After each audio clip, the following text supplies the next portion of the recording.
Micheal Bublé. Mr. Buble, how are you? Thanks for having me. Of course, good to have you back. You were away for a long time. Every time I would talk to you, you were away, and now you're back. You're back in Canada. You're doing this thing. Yeah, I talked to you a couple times, actually. Yeah. That last time I told you, you should have stayed at my... You should have stayed at my apartment. Should I tell them what you said was in the fridge? No, we won't do that. No, well, I didn't want to stay in your apartment. I thought it'd be next time. I'm going to Vancouver in a couple of weeks. I'll stay there. Yeah, you should. It's absolutely... It kind of feels like a waste when you have an apartment and you're never there. You know what I mean? So I have friends stay over there all the time. Actually, you're saving the money, too, because it's a taxpayer network, CBC, so... You're just cutting some of the costs. That's very good for you. Thank you for that. Thank you. Coming back home, what's it like? Coming back to Tour Canada? Yeah. Awesome, because, you know, obviously you're I'm you and you're me, and humor, we get each other. The critics, it was weird. In the West, they kind of sucked.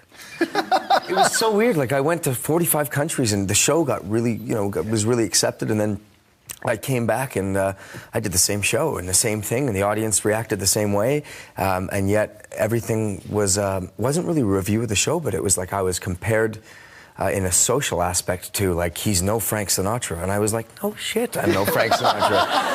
Who is? No, but there never will be, and I'm from Canada, and I was born in '75, and I don't hang out with mobsters. I'd rather hang out with the Canucks, you know. Yeah, so, fair enough. I think that there's a thing in Canada that a lot of the critics just don't like Canadians who do all right elsewhere. What did somebody? Tall poppy? Tall poppy syndrome. We have a tall poppy syndrome where we cut out the tallest poppy in this country. A lot of critics don't like the fact that you do well. Yeah. I think a lot of people weren't prepared for your show to be so funny as well. Oh, that's great. Like, it's a stand-up act. Yeah. Is it when you tell them those jokes to a German audience? How does that work? Well, I just tell, like, I actually go on Wikipedia and stuff, or I'll even hire a writer, and like, if I'm in Germany or Holland or Sweden or France or Japan, anything, I'll go and look up kind of like what's cool locally and who is their big kind of star, or sometimes who, like, their nerdiest kind of stars. Like, there's a guy who's he's a big celebrity in, I think, Germany, and his name is Helmut Lotti. Oh yeah, and he's got those From Russia with Love. Yes, that's right. That's awesome. So he's like a big, he sells lots of records and he does well and all that stuff. But he's kind of like, the grandmas love him. You know what I mean? He's not a bad, he's a great guy. I met him and everything. But basically, like, if some little German girl would yell, like, "I love you, Michael," I would say, yeah, sure, you love me. Tonight it's "I love you, Michael," but I know tomorrow it's "I love you, Helmut Lotti." You play into the locals. Yeah, you play for the locals, exactly. We had Paul Anka on here a little while ago, and he said that he had called you a while back about 4 in the afternoon, and you answered the phone. He's like, "What are you doing sleeping at 4?" I know. How is the lifestyle? I mean, you've been on the road for a long time. The thing that keeps me alive, truly, is I do the show at 9 o'clock. I finish at about 10:45, 11 o'clock. I go to the bus, we hang out, we kind of party and watch TV and, whatever. Sometimes we'll, like, invite a bunch of girls from the audience. We'll set up a catering room and we'll chill, we'll have, like, everyone will have drinks and all of this stuff. See, everybody does that. You just admit that you do that. I know, but why is that weird? I know. Is that so weird to people? Not at all. What am I supposed to do? Sit on my bus and go, the second song was not as perfect as we could have had it. So, and then, then I go to sleep at about 5 in the morning, 6 in the morning, and I wake up at about 2 or 3. But then the best part is, 2 or 3, I wake up, I have some breakfast, I go do sound check, and boom, I'm on stage, and then I'm partying again. You're back on. And so the time goes by fast, because I miss my family, I miss being at home, I miss my bed and my TV channels that I know, and George. He's talking about Clooney, by the way. How has that changed for you? I'm curious, because you've been doing well for a while now. You're so successful, not just in your country, but elsewhere. It does take you away a lot. Sure. Has your relationship with the missing things, has that changed or evolved at all? You know what? I think I go through little spurts where I get bad at, I won't call my grandpa. And it's not because I don't love him to die. Like, I miss him terribly. But 2 weeks will go by, and it'll feel like 2 days. And as a matter of fact, like a couple days ago, it had been like that. And I went, what am I doing? And I just called my grandpa, and I was like, oh my God, I miss you. I need to talk to you. And then I'll call him for every day. We'll sit in every day and we'll talk about hockey and we'll bitch about everything and all this stuff. But I go back and forth, and it's like, you know this, it's like we're doing an interview, so we have to kind of do this with each other, but it's a cocoon. Yeah. You know, being on the road, going out and living your life on tour is living in a cocoon. And basically, you go away and you stay that same 21-year-old kid, and you go home and your buddies, your best buddies, Brad Openshaw, all of a sudden he has, you know, beautiful kids and a sweet wife, and he's a dad and a husband, and you go like, but no, because we were just, remember when we were drinking beer and at the strippers and all of that, and well, you keep telling those stories, and he'll be single again. But now he's but now he's a dad, and he loves it. He's a dad. He's in love with his wife. He's a good dad with his kids, and I'm in a cocoon, and everyone got old around me except for me. Do you feel like you're missing something, or? Yeah, some part of me does, and another part. Another part of me, some part of me does. A sentimental part of me goes, oh my God, I got to be careful not to go out too long and not to do this for too long and make this the priority for too long. Mm-hmm. But then another part of me is shaking hands with Prince Charles and going, this is so cool. You know? What's he like? What's Charles like? Tall. Yeah? Tall, and he's got quite a deep voice. Kind of sexy. Has that been the weirdest guy that you've met? Like your weirdest situation? Weirdest situation. I've had some... I've had some weird... You partying at Leonardo DiCaprio's house. Yeah, that was early on. That was when I was like 24 or something like that. And what happened? He was really nice. I mean, I had friends that were friends of his, and so we would go, we would play basketball and stuff and go to party. He was a really kind of nice, quiet, smart, classy guy, and I just remember going to his house, and he was making us nachos. And I didn't know him at all. Like, he was just nice enough to me. I was just kind of the buddy of the buddy that came by, and he was, nice enough to have me at the house and to be a good, host or whatever. And he came over with nachos, and I was like, wow, this is awesome. And I remember they had this kind of purple cooler. Do you remember what I'm talking about? Purple, it's like a cooler. It's like a cooler drink. It's like, I can't remember what it's called, but... Yeah, it's like a vodka cooler, yeah. This guy just went like, yes!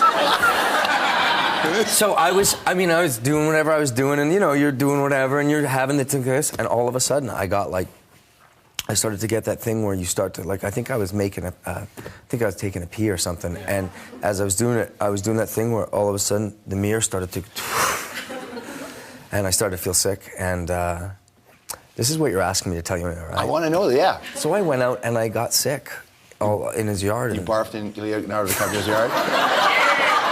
It happens to all of us, Michael. I'm glad that I could represent Canada in this way. No, but listen, that's not even the best part of the story. The best part is that I was so mortified that I'd done this. Like, listen, if someone did it to you, you'd probably be pissed. And I thought it was really undignified and not a classy thing of me to do to this guy that was a great host. And literally, like a little wussy, wimpy boy, I left my car keys inside, because I wasn't going to drive, obviously, but I didn't even try to get them. I climbed over his big gate, and I walked home to Westwood. From where he lived, it took me, honestly, like maybe 2 hours, 2.5 hours. And you're drunk, and you're stumbling through the streets. Stumbling, and like sick, just going like... That's amazing. Have you seen him since? I'm not good at... Have I seen him since? Yeah. No, I haven't. But I bet you $1 million, like, he's got buddies that go like, you know that Buble guy?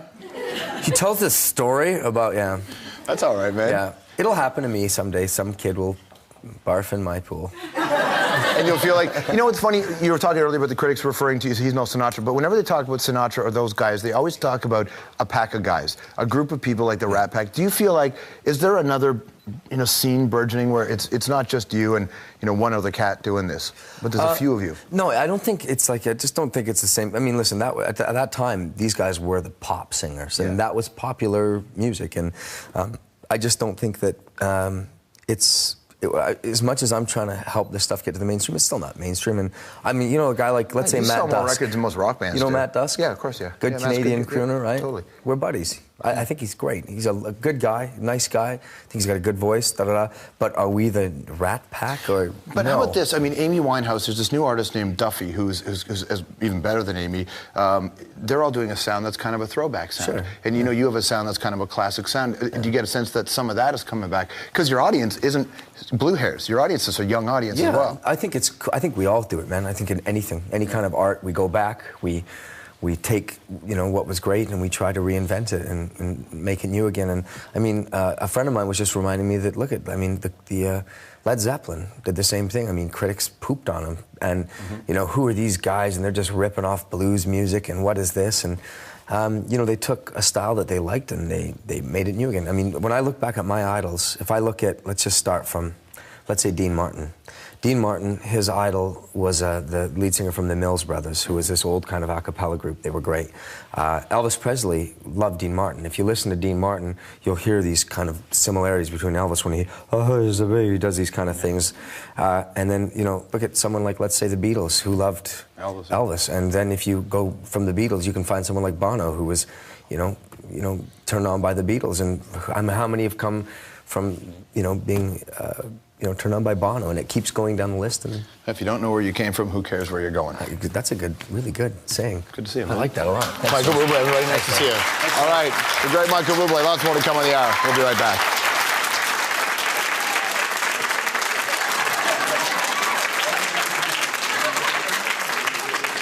I think that there's a thing in Canada that a lot of the critics just don't like Canadians who do all right elsewhere. Tall poppy? Tall poppy syndrome. We have a tall poppy syndrome where we cut out the tallest poppy in this country. A lot of critics don't like the fact that you do well. Yeah. I think a lot of people weren't prepared for your show to be so funny as well. Oh, that's great. Like it's a stand-up act. Yeah. Is it when you tell them those jokes to a German audience? No, we won't do that.